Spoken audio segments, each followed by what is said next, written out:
yang sangat kami sayangkan itu justru dipimpin, dilakukan oleh sosok Presiden Jokowi yang seharusnya menjadi penjaga norma.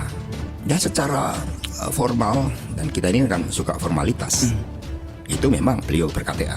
Pak Jokowi pernah menjadi wakil ketua DPD PDI Perjuangan Jawa Tengah. Tetapi dalam konteks keputusan politiknya, ya saya berani mengatakan bahwa sudah jauh dari kultur yang dibangun oleh PDI Perjuangan. Jauh atau masih anggota, Mas? Secara formal masih anggota.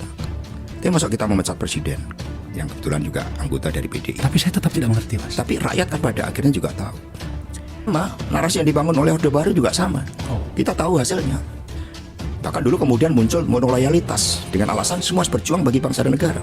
Bangsa dan negara kan pada akhirnya kan elit. Ditentukan oleh elit yang kemudian menutup diri terhadap kritik. Saat ini kan sudah ada yang mencoba bersikap kritis. Pak Ganjar baru berbicara angket saja sudah ada yang mengadukan ke KPK. Kan ini sama, hanya pendekatannya yang berbeda, instrumen yang dipakai berbeda. Maka bagi kami sekarang, kalau kita evaluasi secara kritis pemilu 2024 khususnya Pilpres, sekarang ini sudah menyangkut masalah masa depan bangsa untuk menyelamatkan demokrasi yang berkedaulatan rakyat. Jangan sampai akhirnya disandera oleh suatu majority power yang dengan berbagai legitimasi yang dibangun, alasan-alasan yang dibangun, tapi ujung-ujungnya juga oligarki. Sama dengan Orde Baru.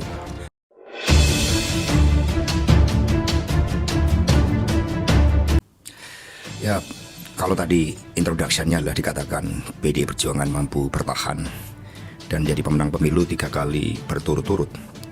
Itu memang suatu hal yang menunjukkan bagaimana kami bertahan di tengah berbagai gempuran yang luar biasa. Gempuran secara masif terjadi abuse of power. Dan yang sangat kami sayangkan itu justru dipimpin, dilakukan oleh sosok Presiden Jokowi yang seharusnya menjadi penjaga norma. Penjaga di dalam membangun kultur demokrasi yang berkedaulatan rakyat. Nah dari situlah ini batas ujian maksimum dari PDI Perjuangan. Sehingga meskipun rumah PDI, rumah nasionalis Soekarnois, rumah Partai Wong Cilek ini juga dibakar.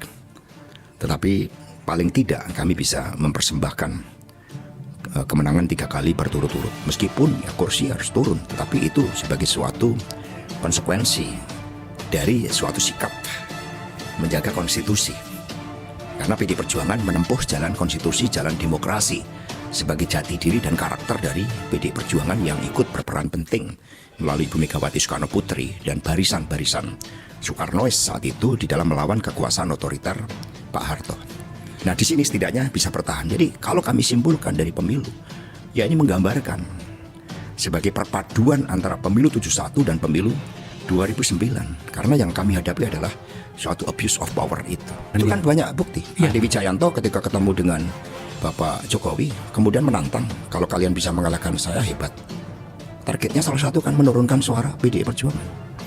Apakah itu suatu karakter yang dimiliki oleh seorang pemimpin dari suatu negara besar yang mengedepankan nilai etika, moral, dan juga falsafah kehidupan berbangsa yang namanya Pancasila? Ya kekuasaan kan bisa merubah seseorang. Apalagi di dalam berbagai teori kekuasaan dikenal Machiavelli. Dan awalnya kan berangkat dari upaya untuk perpanjangan. Dan kemudian perpanjangan jabatan gagal, kemudian 3 periode. Kami lebih memilih pada jalan konstitusi meskipun implikasinya sangat pahit kalau instrumennya adalah naik kursi, menang pemilu. Tapi instrumen yang kami pakai kan menang pemilu penting karena itu tujuan dari sebuah partai politik untuk mendapatkan kekuasaan. Tapi menang kan kita dibatasi oleh norma, oleh cara-cara yang baik. Karena kami diajarkan ketika di dalam menang itu kita mengabaikan jati diri, kemudian merusak kultur dari demokrasi. Kami dalam nilai-nilai falsafah yang kami yakini ada yang namanya apes dalam istilah Jawa. Jadi kekuasaan gak akan dapat manfaat, tidak akan menjadi berkah. Ya contohnya Pak Harto dulu dengan segala cara, bahkan 3 juta nyawa meninggal. Kemudian konsolidasi kekuasaannya luar biasa, bisa bertahan 32 tahun, menumbuk kekayaan luar biasa. Tapi pada akhirnya, apa yang dibawa bagi kemajuan bangsa ini? Dalam konteks pendidikan, dalam konteks research dan inovasi, dalam konteks kedaulatan kita sebagai bangsa, dalam konteks kita mengejar ketertinggalan. Kita malah kalah dengan Korea Selatan, Ya. kita kalah dengan Thailand, dengan Singapura. Dan secara formal, dan kita ini kan suka formalitas. Itu memang beliau ber-KTA. Pak Jokowi pernah menjadi wakil ketua DPD PDI Perjuangan Jawa Tengah. Tetapi dalam konteks keputusan-keputusan politiknya, ya saya berani mengatakan bahwa sudah jauh dari kultur yang dibangun oleh PDI Perjuangan. Jauh atau masih anggota, Mas? Secara formal masih anggota. Tapi masuk kita memecat presiden yang kebetulan juga anggota dari PDI. Tapi saya tetap tidak mengerti, Mas. Tapi rakyat kan pada akhirnya juga tahu bahwa politik itu dibangun bukan dalam kerangka formalitas adanya KTA, tetapi dari perilakunya, dari keputusan-keputusan yang diambil. Selama ini kami menjadi benteng yang baik. Ketika menghadapi krisis akibat COVID, kami yang terdepan. RU pemilu nggak usah dilakukan perubahan dulu. Kemudian ketika ada RU Cipta Kerja, meskipun secara ideologis itu banyak hal-hal yang bertentangan, tetapi kita melihat realitas saat itu, siapa yang tidak gemetar menghadapi COVID terhadap kehidupan rakyat, terhadap korban yang setiap hari berjatuhan. Maka kami kan membuka ruang demi kepentingan rakyat bangsa dan negara. Dan kalau situasi normal kita koreksi kembali. Itu kan dukungan yang luar biasa. Sama ketika anak ranting-ranting PAC kami, rasanya belum hilang lelahnya ketika berjuang untuk pemilu dari wali kota Solo, pilkada DKI, pilpres putaran 1 dan 2, dan kita bukan menjadi pendukung utama yang merepotkan. Lihat aja dari rekam jejak penempatan jabatan-jabatan strategis, atau katakanlah dari konteks mendayagunakan sumber negara bagi kepentingan elektoral. Ya, ini replikasi dari konsolidasi kekuasaan yang dilakukan oleh Orde Baru. Maka ini semakin memperkuat fenomena Neo Orde Baru tersebut. Karena saat itu saya membaca buku Pemilu tahun 71. Sebagai bentuk intervensi nyata, memang saat itu dapat dukungan dari Amerika Serikat ketika ABRI digunakan sebagai kekuatan konsolidasi politik yang utama. Dan atas nama stabilitas politik, pembunuhan diizinkan, kekerasan dilakukan. Saat itu kekuatan oposisi itu hanya NU dan PNI, kekuatan yang mengkritisi. Dan ini ditaklukkan dengan segala cara. Nah, kalau sekarang penaklukan itu kan dengan instrumen hukum. Nah, sehingga seseorang tersandera, apalagi pemilu sudah berjalan berkali-kali dengan wataknya yang kapitalistik. Untuk menang pemilu diperlukan resources yang cukup besar sebagai instrumen yang utama. Akibatnya saling menjerat satu sama lain, sehingga dicari dengan seluruh pendekatan hukum selalu ketemu. Ditinjau dari SBC-nya misalnya nggak beres, proses tender atas proyek-proyek strategis nggak beres. Instrumen itulah yang akan dipakai. Dan inilah yang kemudian kalau zaman Orde Baru itu melakukan stabilisasi politik dengan melakukan fusi. Barisan Nasional suatu bentuk fusi. Hanya identitas dari masing-masing partai tetap kekuatan berbadan hukum. Tetapi ketika motif itu adalah bagi-bagi kekuasaan, bagi-bagi resources, bagi-bagi sumber daya negara yang seharusnya untuk rakyat, lalu nanti kemudian dibagi siapa yang menguasai downstream CPO, siapa yang menguasai downstream batu bara, siapa yang menguasai hilirisasi dari nikel. Itu akan ada potensi-potensi konflik yang sangat luar biasa. Dan di dalam praktek tata pemerintahan nggak akan ada matahari kembar itu. Ini kultur bangsa nggak akan. Jangan sampai nanti ada presiden struktural, ada presiden horizontal.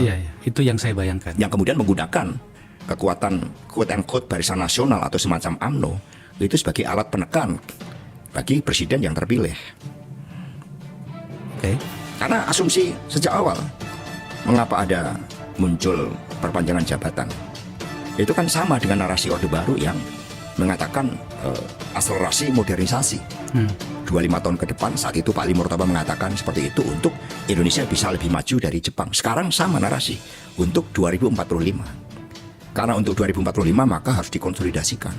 Maka harus ada Barisan Nasional yang memimpin adalah Pak Jokowi. Sehingga kemudian presiden yang kita belum tahu itu hanya menjadi alat dengan alasan Indonesia 2045. Ini legitimasi yang dibangun dan alasan-alasan pragmatisme pembangunan yang coba dibangun, bahwa sepertinya bangsa ini betul-betul tergantung pada orang per orang. Karena itulah pernyataan para kelompok-kelompok civil society, termasuk para pakar politik, ya seperti Profesor Lipi yang mengatakan bahwa kita ini pemilik bersama atas republik, sehingga republik tidak bisa dikendalikan oleh orang per orang. Jadi yang sangat menarik, ini adalah negara gotong royong yang memiliki suatu cita-cita besar. Sehingga konsepsi Barisan Nasional itu di dalam praktek sebagaimana disampaikan oleh Profesor Ikrar Nusa Bakti itu tidak relevan dengan sistem politik, budaya politik kita. Kecuali logika yang mau dipakai adalah logika Machiavelli. Diperlukan kekuatan yang terpusat dan yang lain harus minggir.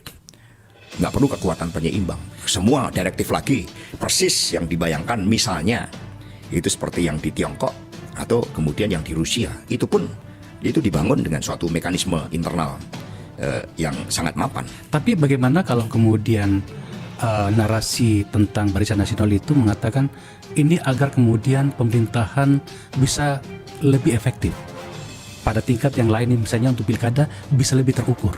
Ya sama, narasi yang dibangun oleh Orde Baru juga sama. Kita tahu hasilnya. Bahkan dulu kemudian muncul monoloyalitas dengan alasan semua harus berjuang bagi bangsa dan negara. Tapi bangsa dan negara kan pada akhirnya kan elit, ditentukan oleh elit yang kemudian menutup diri terhadap kritik. Saat ini kan sudah ada yang mencoba bersikap kritis. Pak Ganjar baru berbicara angket saja sudah ada yang mengadukan ke KPK. Kan ini sama, hanya pendekatannya yang berbeda, instrumen yang dipakai berbeda. Maka bagi kami sekarang kalau kita evaluasi secara kritis pemilu 2024 khususnya Pilpres, sekarang ini sudah menyangkut masalah masa depan bangsa untuk menyelamatkan demokrasi yang berkedaulatan rakyat. Jangan sampai akhirnya disandera oleh suatu majority power yang dengan berbagai legitimasi yang dibangun, alasan-alasan yang dibangun, tapi ujung-ujungnya juga oligarki. Sama dengan Orde Baru.